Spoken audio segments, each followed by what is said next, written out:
Fantastic. Thank you for doing this, David. My pleasure. And you're the head of policy and campaign here at IFAW. That's correct. And it's been quite a year, 2019. Oh, yeah, it's been a fantastic year for us. I mean, I think we've been seeing the fruition of so many different campaigns we've been working on and to achieve some of the successes. So, one of the world's strongest ivory bands in the UK, just absolutely amazing. Finn's Law being introduced, a commitment to increase sentencing for animal welfare from 6 months to 5 years, and then a commitment to introduce a ban on third-party sales of puppies. So no mum, no sale.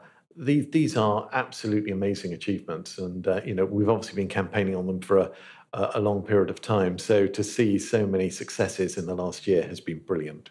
In quick succession as well. It's quite incredible. Um, IFAW celebrates a landmark year this year, 50 years since your beginning. Do you want to tell me a little bit about what you guys do and how you came about? Yeah, well, we were, as you say, started 50 years ago by Brian Davis, and it was started through a single issue, and that was through the seal hunt that was going on. And we saw all those images, and I think a lot of people listening or watching this will see that or remember those terrible images of the cruelty of seal pups being killed on the ice. And I think a group of people who were watching that and said, "What can we do to help? What can we do to make a difference?" And that's when they started IFAW. And by 1983, there was a ban across Europe on the introduction of harp seal pelts, etc. So again, which saved 1 million seals' lives a year. I mean, these were really big gains. We were also very active in the marine environment, and we've been working on long-term campaigns around whales and whaling. And we were one of the organisations involved with the International Whaling Commission at a very early stage, and were one of the groups among many that helped bring in the moratorium for whaling. So again, you see huge successes like that coming on. But also we do our rescue, rehabilitation and release work. So there's a lot of work that goes on there. There was a big oil spill in South Africa, and a load of penguins and seabirds were all covered in oil. IFAW was at the forefront of that, and again, 20,000 penguins that were rescued, rehabilitated, cleaned, and then released back into the sea. So there's this wonderful photograph I can remember of all these boxes on the side of the beach and all these penguins waddling towards the sea. And when you see achievements like that over the years, it's been amazing. We've also been at the forefront of highlighting changing issues. So with the illegal wildlife trade, we've seen cybercrime. And this is where the illegal wildlife trade is moving online. And we've been instrumental at highlighting the illegal trade, how we can stop it, working with enforcement agencies, and actually the fact that this trade has now moved online, how we can tackle that. And I think this is what IFAW really brings to the table. So we're celebrating our 50 years, and you look back at those achievements. But also, we've been instrumental at CITES and helping to get stronger bans and protections for endangered species. We've been involved in our animal rescue work. We've rescued more than 200,000 animals over our life. I mean, it's just an amazing record. And I think at IFAW, we believe that every animal matters. And it's that passion that we bring to the work that we do, I think, which really shows in some of the results that we get. And though we're a smaller organisation, I think we do punch way above our weight. And it's that dedication and commitment from all our staff in all of the countries that we work in. We work in, nearly 40 countries across the world now. So we Wow. started from very small roots on a single issue to now working on international conservation, welfare and environmental issues across the world. Fantastic. You guys are making one hell of a difference. And like you say, punching above your weight. You're globally known. But in 1982, that was the first taste of success, wasn't it? The ban of the import of the fur.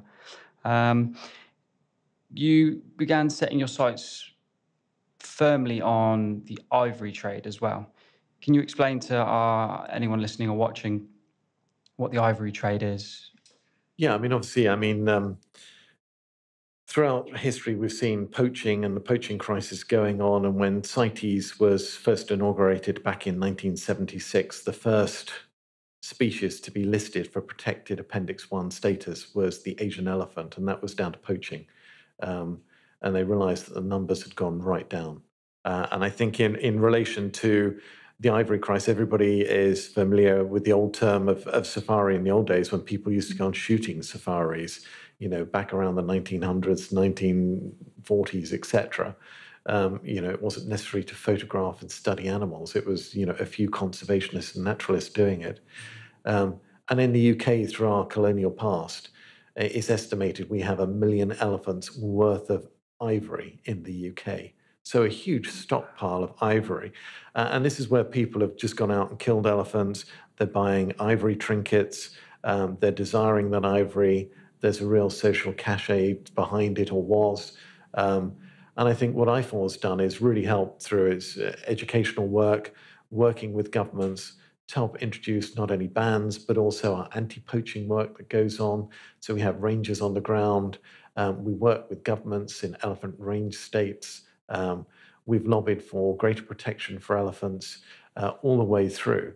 But obviously that's accumulated recently in the fact that you've seen some of these real global bans where we've had to respond to the huge crisis that happened. Around 2008, there was a one-off trade in ivory to Japan, which was arranged by CITES. And we saw a huge spike in poaching. So it went from literally around 18,000 elephants a year to more than 37,000 elephants. So you saw this huge spike. We're still seeing 20,000 elephants being killed every single year for their ivory now. And so then the numbers come down. These bans are really important because it's about behavior, it's about educating people, it's about closing markets. You have to do all of these things to protect a species. You can't just do one thing like put rangers in the field. That won't do it. And you have to work with law enforcement agencies as well on disrupting that wildlife trade. So the combination of all of this recently in the UK has been, the UK has now introduced one of the strongest ivory bans in the world. And that was, really tough going, and part of a, 2.5, nearly 3 year campaign that was culminating on the back of all of the work that had gone on beforehand to really look at how we could introduce a ban in the UK. And we had to think out of the box. One of the things I think that IFAW brings to the table is that fresh thinking and that bold action. And when you sort of look at the work that we do, you're just thinking, well, how do you actually bring a coalition together in the UK when there's so many opposing forces? And we looked at what happened in the States, and in the States, the musicians, were really anti an ivory ban, because obviously pianos, they've got ivory in, and international concerts, musical instruments contain ivory. Even bagpipes have more ivory than a piano. So again, it was really important to have a dialogue with the musicians before we, set out the stall of what we wanted in a band. But also some of the fine art dealers, antique miniature paintings, a lot of those tiny miniatures that were used and carried around in the 17th, 18th century, they're all painted on ivory. And you obviously don't see the ivory because you only see the frame and the painting. So again, it's consideration. You need to think about museums, about what they're doing. You need to talk to the law enforcement agencies. So I had a dialogue with all of these different stakeholders, and we came up with a few very limited exemptions, which would get those groups on side and support an ivory ban, which was really important. And because of that, we were able to introduce one of the toughest ivory bans in the world. And we spoke to the Secretary of State, we lobbied in Parliament, we had parliamentary events, we did research, reports. We even had an ivory surrender. And in the end, we got over 0.5 metric ton of ivory. We've got a photograph that we had here of the tusks laid end to end going down the office before they were picked up by an enforcement agency and taken away. And as far as that is concerned, I mean, it sort of shows you that the sort of building that support that you do. We'd also been working with the Metropolitan Police and King's College on an ivory fingerprinting kit. And again, it's a practical tool where you can get fingerprints off ivory, which is notoriously very difficult, and put out to law enforcement agencies. And again, that was very good for demonstrating to politicians practical applications of law enforcement. So, we were doing the law enforcement on the ground, working with the governments, working with partner organizations, working with communities to stop human-elephant conflict, doing education, um, and again, looking at legislation. So you have to do all of these things together and with a wide group of partners to be able to get something like this, one of the strongest ivory bans in the world, which was introduced by the UK government back in December. So hugely grateful to them for that. But of course, we're still looking forward. I mean, that must have been a pretty bittersweet moment to see all of those tusks lined up. Not only like a celebration of the great work that you've done to get all this in, but also how many elephants have been sort of sacrificed for them. But I think you've answered my next question, which was, how do you adapt and switch up your techniques when you're confronting, the lesser developed countries that actually have the elephants, but also the people that are buying the ivory. So you answered that absolutely fantastically. Well, I mean, again, I mean, it's one of those things. It's about partnership working, and I think that's what IFAW is really strong. Uh, one of our strengths is this good, strong partnership working, finding the right partners on the ground to be able to deliver that. But also, you have to remember a lot of these poaching gangs and syndicates are run by organized criminal people. And it's not just ivory they trade in, it could be guns, it could be drugs, it could be people, as well as illegal wildlife products. So, again, with these organized groups, you're having to make sure you work with law enforcement agencies and disrupting it. And IFAW has developed a new project in Africa called Temboma. And Temboma is a really fantastic initiative that was developed by our chief of staff, Faye Cuevas. And she used to be a lieutenant colonel in intelligence in Africa, running operations there, black ops and things. But I mean, she's brought all this intelligence and how we can actually prevent poaching before they pull the trigger. And this is based on looking at behaviors, criminal behaviors, getting information being shared between different agencies. And this is the type of approach you need to take. So literally, they can see, a lot of people poachers before they go poaching. They usually break in, they steal the stuff they need. They don't want to buy it. So you can see they're buying sort of tea and sugar. Well, not buying, they're stealing tea and sugar because they don't want to take lots of food with them on a poaching expedition. So if you can see where they're doing that, you can see where the elephants are and you can see the routes from A to B. What you can do is then position your forces to intercept them before they kill the elephants. And so this is a revolutionary new way of tackling crime. So rather than catching them with the ivory when the elephant's already died, it's preventing that life being taken in the first place, preventing the poaching.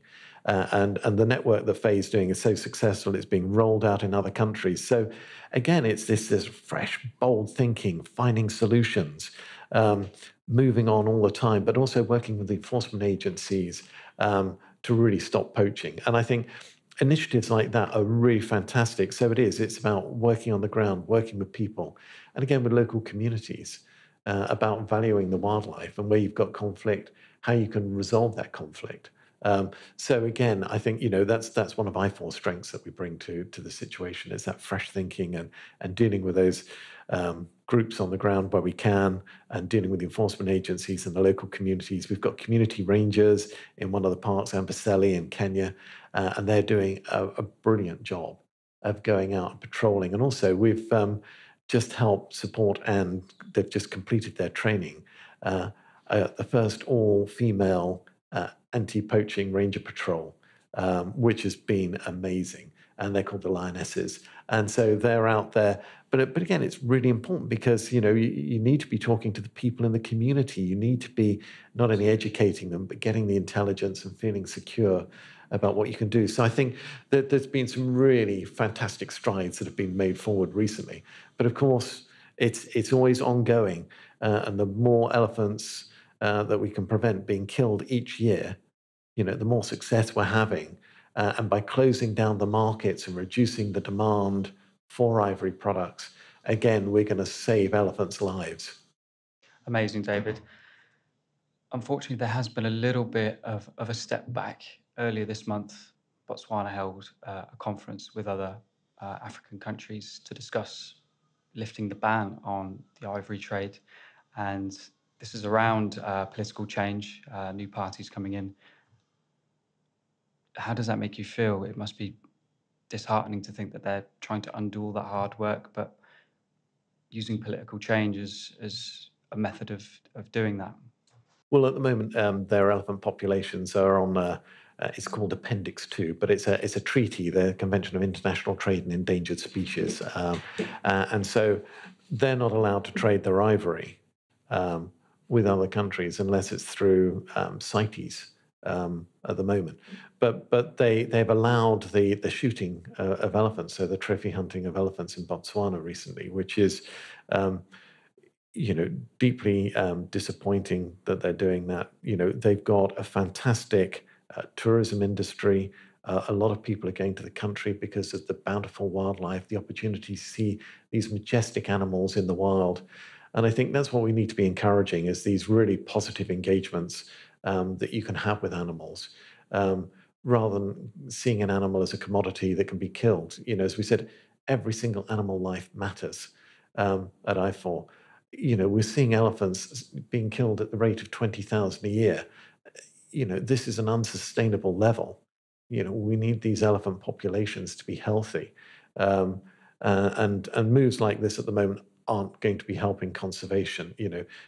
Killing an animal doesn't conserve it.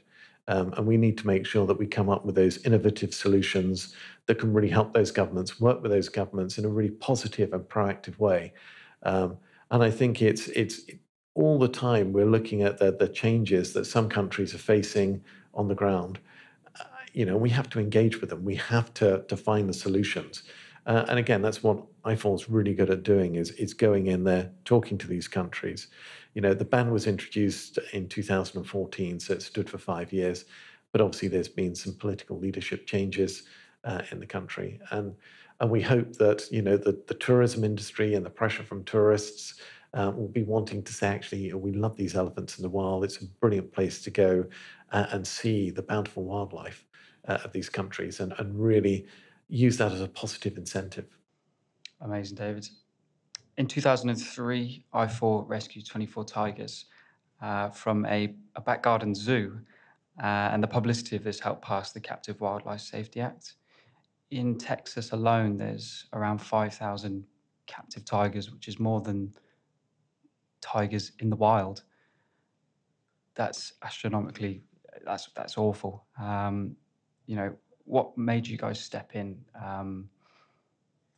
Yeah, in relation to the rescue work we do, and in this particular case, it's about the maltreatment of animals, not having the right facilities, them being kept in poor conditions, um, working with partners to find really acceptable conditions. Um, and as you say, there's 5,000 captive tigers just in Texas. There's more than 10,000 in the United States as a whole. Um, and we're only looking at 3,600 tigers in the wild. So again, for us, the pressures on tigers is really important to make sure that we're protecting the places that they call home, their habitats, reducing the threats that they face. But also for IFAW, it's about the welfare of those animals which are being kept. Some people bought them when they were small. They underestimated the size they would grow to. Others just didn't anticipate the cost of feeding them and then ran out of money, and obviously they would be in a very poor condition. So IFAW would step in and make sure that we can actually work with those partner rescue sanctuaries that can look after them. And obviously these are domesticated animals. They've never lived in the wild. They can't be reintroduced into the wild. Some of them are hybrids.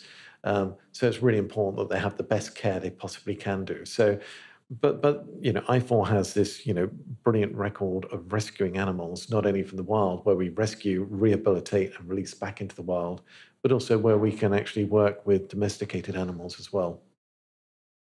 How do you split your resources? How do you decide where you focus your time and energy? There's so much going on around the planet. What what really decides your priorities?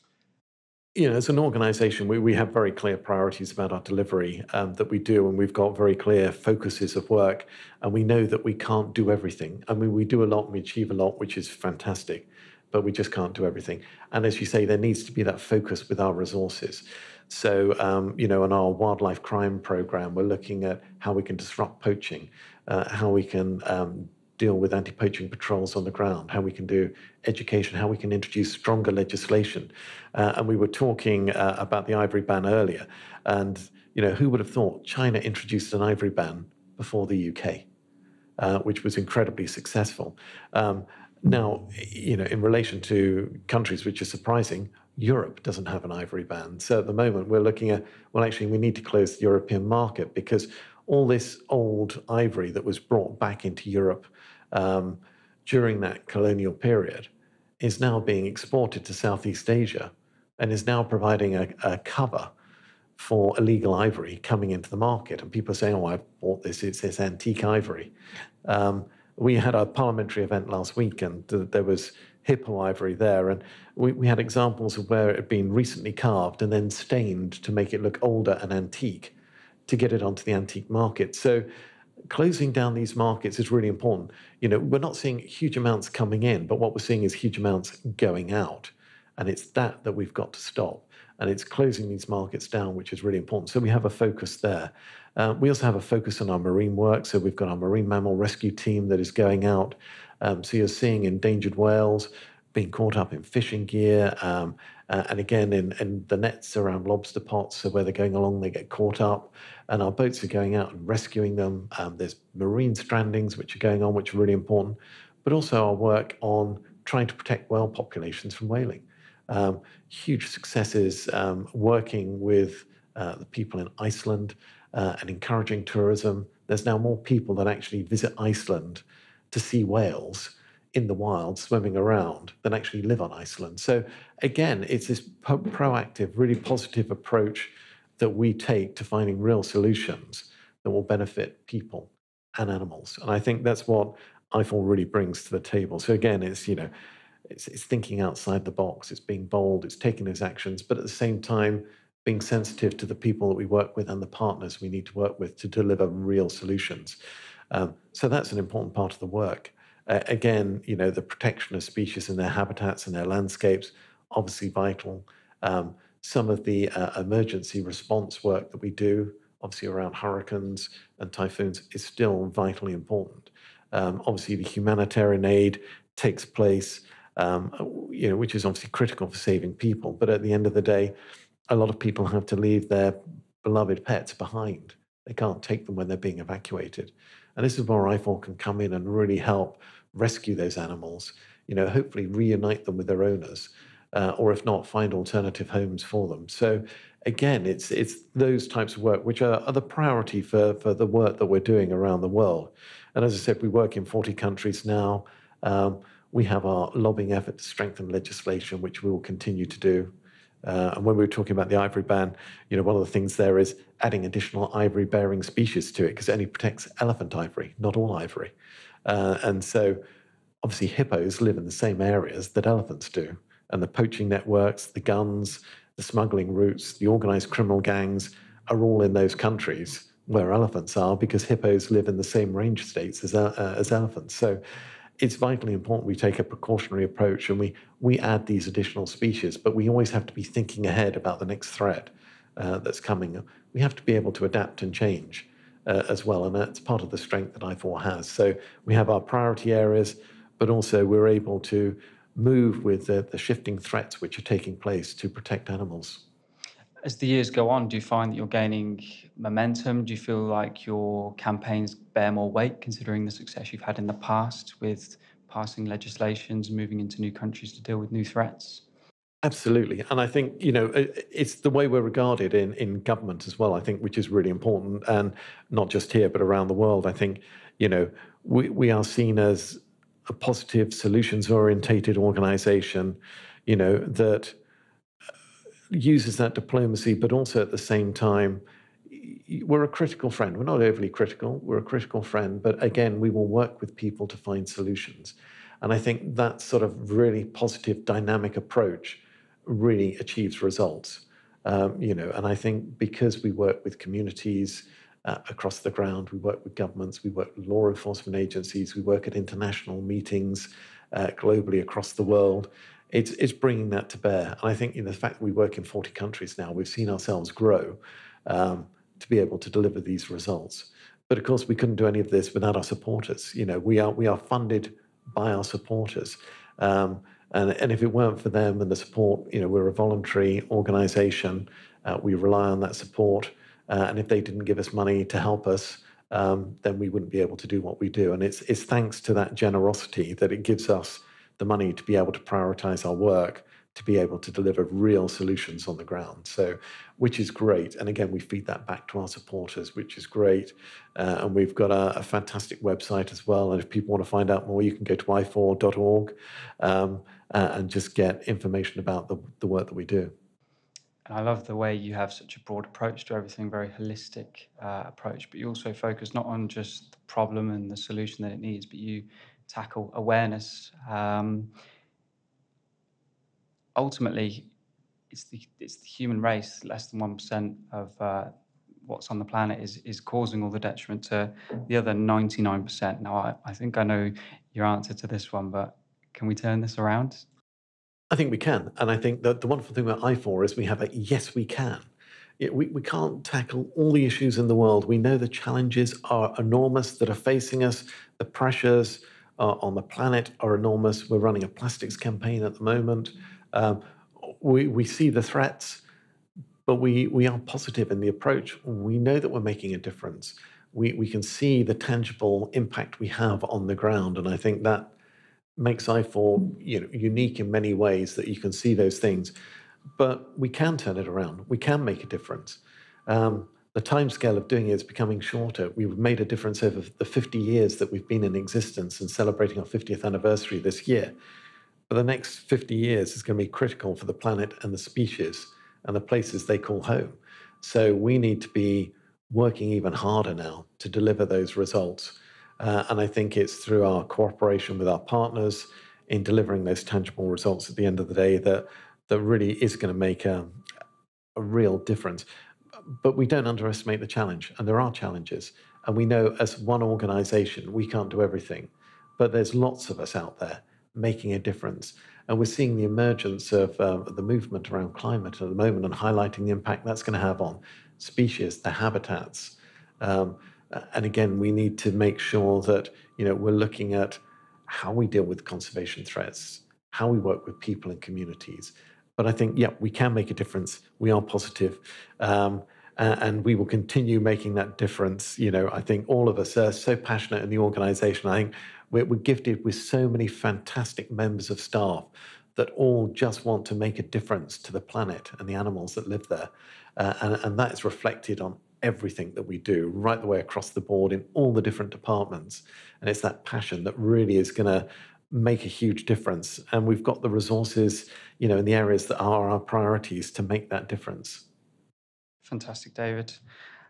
You really are, raising global awareness of what's important. And I believe technology plays a huge role in this.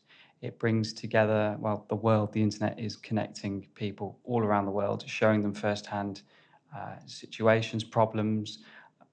It can be a benefit, it can be a hindrance as well. There's incredible documentaries like David Attenborough's most recent thing, but also there's a lot of distractions, social media, that kind of thing.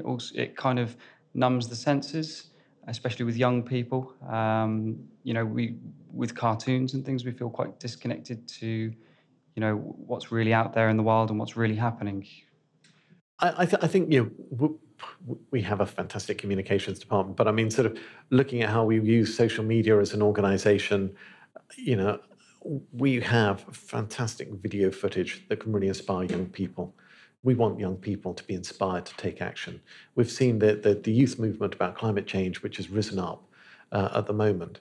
Young people are the future of the planet. They're the future of the world. Their voice is vital in making a difference. And for me, it's harnessing that power, getting them engaged, getting them to look at our social media, our Twitter feeds, our Facebook, looking at how they can become motivated to take action, how they can support us as an organization, how they can get involved in that debate and have their voice, really contributing towards it. So I think social media is really important. But when looking at the internet, you were talking about the internet and sometimes distractions. I mentioned earlier, sometimes the internet is being used to illegally trade wildlife. So in fact, that's one of the threats when you look at some of these online marketplaces. where people are selling perhaps ivory or other endangered species. Again, it's really important that our law enforcement agencies are able to have the resources they need to be able to tackle this emerging threat. And that if people are online and see something that shouldn't be there, thinking, actually, oh, should they be selling, tigers? They can report it to us. So again, it's making sure that people can feel engaged and support the work that we do and play a role. And I think that's vital. And I would say, if you're not on our Twitter feed, go to our Twitter feed. Look for IFAW. Look at Facebook. Look at our social media impact. Look at our website. Look at how you can get engaged and support the organization. Feel empowered to make a difference and a change with an organization that really is delivering strong impacts on the ground and making a real difference in the world. And I think, we want the young people today to feel as motivated as perhaps David Attenborough did when he was a young man. Where is the next David Attenborough? Well, it's going to come from the young people. Where are those next environmental changes? They're going to come from the young people. The people that are going to save and protect those animals and make sure that we keep the protections we fought for when we were in Europe, coming out of Europe. In the UK, we want the strongest and best animal welfare legislation. We want to make sure that we're not playing a part in the demise of species, but helping to protect and restore those habitats. It's the future of our planet. Our rainforests are the lungs of the world. The seas are what we all rely on for our food, for fish, etc. And for obviously for whales, it's their habitat, etc. There's so much that young people can do and get engaged. So I would just say, get online, use your time online, look for those conservation and environmental organizations like IFAW, where you really feel you can get involved and be part of that debate. And that's it. Even if you're, beginning or you're partway through your career, you can still go online and read and learn. But the most important thing is to share. Share everything you're listening to, you're learning about. Again, just to raise awareness, isn't it? Again, absolutely. And some people go, oh, I've got no money to give to an organization. Well, you can still sign petitions. You can still write to your MP. We have all of these engagement tools and methods to really help you become part of a campaigning group to deliver real change. And I would say everybody's voice is vital. And everybody's voice together is going to create the big changes and the impacts, and that's what we need. And that's why I love what I do. I've been lucky enough to go all over the world. I've translocated rhinos, radio-collared lions, worked with the mountain gorillas in Rwanda. I've done a whole raft of different things over my career, and I'm still equally as passionate and driven about not only protecting those species, but the places they call home, the habitats, and bringing this, enthusiasm and desire to create change. So we've got this, great innovation that's coming forward, these strong, bold voices that result in action to create a real impact. And that's what IFAW does, and that's why I love working here. That's it. You don't need to be right next to the cause. I mean, we're in a concrete jungle. We're in the middle of London here, and Yep. you're still making a hell of a difference. And anyone that lives in a place where they're not right next to the issue can still make a difference. You just need to find the right way. Absolutely. I spent half my time in Parliament just across the river. And literally, lobbying politicians. People go, well, is that really conservation? Well, yes, you're making an impact. You're making a difference. Your voice is being heard. You're changing It the filters law. down. It does. And I think, everybody can't be, in Africa or Asia, on the ground saving wildlife. And we can all feel empowered to be part of that movement. And I think that is what I'm really looking forward to. Fantastic. 2019. This is a doggy podcast. This is two incredible things will happen this year. I'll let you explain. Oh, I mean, it's been great. I mean, one of the key things has been the passing of Finn's Law. And for people that don't know, Finn was a police dog that was attacked and really stabbed in the chest and in the head. They thought he wouldn't make it. The police handler, PC Dave Wardle, was obviously being attacked by a person with a knife. He had a big stab wound in his hand. The dog saved his life undoubtedly. So Finn is a complete hero. But when it came to prosecuting the person behind it, they were only being charged with criminal damage for attacking a dog. Government property at this point. It was treated as property only. And you just thought, these are service animals which are working to support and help people and protect their lives. And we're just treating it as criminal damage. It's like, you know, kicking a police car, you know, or whatever, or kicking it or breaking something. You're just thinking, so we spoke to Brandon Lewis at the time. We did a campaign. We lobbied. We got people to recognise those animals as being sentient. So they changed the regulations that were there, so they became sentient beings. But obviously, under the Animal Welfare Act, as far as that's concerned, the sentence is at 6 months at the moment. So we also got a commitment from the government to increase sentences to 5 years. It's yet to happen, but we're still lobbying and pushing on that. But that's going to be great. So people will actually be committing the worst types of crimes against animals can be prosecuted. Seeing Finn's Law delivered in Parliament was great. And so basically there now is protection for all service animals. So that's, you know, dogs, police dogs, fire dogs, etc., customs dogs, police horses. Those animals now have that protection under law, which is just brilliant news.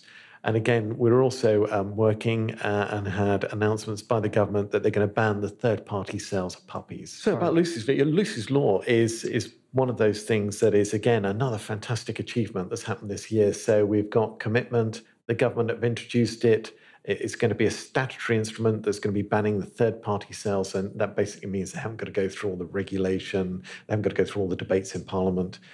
So what they'll do is they'll put it before a committee in Parliament, they'll introduce the regulation, and that will be in about April 2020 when it will come into force, which, you know, it sounds a long way away, but to have the government commit to it and work on the regulation to do it. And this is really to stop all those illegal puppies coming into the UK and all the puppy farms that we see you know, across not only the UK, but in Republic of Ireland and other places where puppies are being supplied online. You know, a lot of them coming in from Eastern European, you know, puppy farms don't necessarily have the vaccinations. They've got false papers. And so we ran a campaign in Parliament around this. You know, it's called Lucy's Law. It's named after a puppy that came from a puppy farm in terrible conditions with overbreeding. And it was a King Charles Cavalier. And basically she died, which, you know, incredibly sad. But this law is named after her, Lucy's Law. And we've been working with a huge range of partners on this. So we've been working with somebody we call Mark the Vet. And Mark has something called Pup Aid, and he's been really active behind this, and IFAW has. We ran a campaign. We have a small puppy in a box here called Susie. But again, it was just highlighting the types of problems that people have, you know, and the heartache they have when they buy a puppy. And it could die or have huge, expensive vet bills. You know, and what you're doing is you're thinking you're doing the best. But again, we provided some advice. So again, it's check the papers, check the parents, you know, see if the puppy is underage, etc. Look for signs of sickness. So, you know, pups. But I mean, sort of, for us, I think, in relation to running those campaigns, getting the successes, it was highlighting it. We sent one of those little toy puppies to all the parliamentarians. We helped instigate debates in Westminster Hall. We asked parliamentary questions. We worked with the chair of the Environment, Food and Rural Affairs Select Committee. He led a debate in the main chamber on this. And again, you know, we're writing to the MPs. There were petitions that were signed. So we were building this momentum all the time to create the change. And who wouldn't want to protect puppies? And so I think, you know, IFAW was one of those leading voices behind getting a third-party sale ban. But I mean, obviously, you know, to us it means no mum, no sale. You know, and it stops all of those imports because at the moment you're allowed to bring in 5 puppies per person. So there's minibuses that come over that have 5 people sitting in the minibus that just travel backwards and forwards to Eastern Europe with 25 puppies in the back. And that's legal. So now there's no mum, no sale. There has to be a mother there. You know, it has to be an approved breeder, but you have to buy the puppy from the breeder. So if there is a puppy farm, it's going to improve standards of welfare. And if it's not, you can report them, they can be prosecuted. So for us, this is about a really great success that's been achieved. So we've had Finn's Law, we've got Lucy's Law, We've got the commitment to increase sentences for animal welfare offences. So there's just been this raft of things that have happened in quick succession. So absolutely delighted, but the fight's not over until I see the piece of legislation on the statute books, until it's in force. So we will keep going until we get exactly what's required. I think I speak for the whole doggy community, for myself, the listeners, the watchers. Thank you for what you've done for the doggy community. It's really starting to snowball, and it feels like we're stepping into the 21st century as far as law is concerned. It's always been quite dated, and I couldn't tell you how many stories of neglect, and people have been calling for this for so long. And once change has a face, Lucy or Finn, it's so much more powerful. And the two coming to fruition in such close proximity to one another, it's fantastic. And it's really good. I mean, we sort of we had a parliamentary event last week,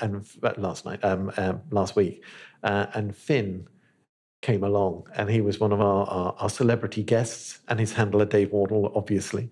And so when the minister was speaking and mentioned Finn's law, Finn appropriately barked at the right time, which was wonderful. And sort of was the star in the room. And again, but it's having a face to a campaign. It's making it accessible to politicians and people.